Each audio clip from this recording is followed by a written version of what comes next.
আলাইকুম ওরহমতুল্লাহি বারাকাতু। আজকে আমরা দোয়ার আদব, কয়েকটা আদব সম্পর্কে আলোচনা শুনব।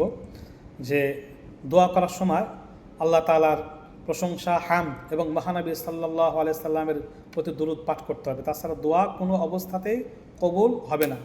কিছু আদব: সিনা বরাবর হাত উঠাতে হবে। দোয়া করার সময় হাত উঠাতে হবে সিনা বরাবর, এবং দুই হাতের মাঝখানে একটু ফাঁকা থাকবে। একবার মিলিয়ে রাখলে অসুবিধা নাই, একটু ফাঁকা রাখা উত্তম, বেশি ফাঁকা রাখা উচিত নয়।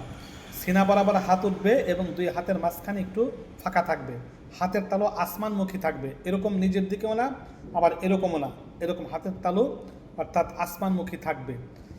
সিনা বরাবর হাত উঠাতে হবে, সিনার উপরে হাত ওঠানো দোয়ার সময় উচিত নয়। 2 নম্বর, উভয় হাতের মাঝখানে সামান্য পরিমাণ ফাঁক রাখা।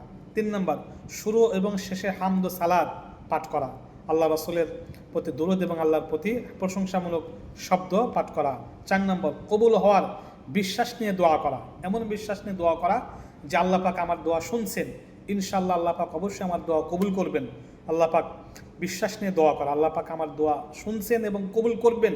কারণ মুসলমানের কোনো দোয়া বিফলে যায় না, প্রত্যেকটা দোয়াই কবুল হয়।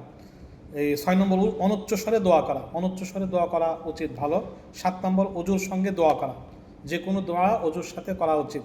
অজুর সাথে দোয়া করলে সে দোয়া কবুল হয়। অজু করে দোয়া করা উচিত।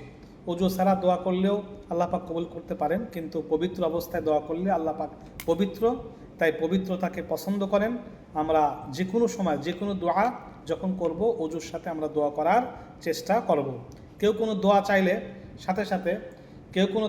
আমরা সাথে সাথে তার জন্য একটু দোয়া করে দেবো। সেটা মুখে হোক, হাত উঠিয়ে হোক, হাত ওঠানো ব্যতীত হোক, সাথে সাথে আমরা দোয়া করে দেবো। এবং দোয়া করার পরে মুখমণ্ডল পানি যদি পরে চোখ দিয়ে, সে পানি না মোছা, বরকতের জন্য রাখা, এবং চুচু শব্দ না করা, মুখে না লাগানো। আমিন।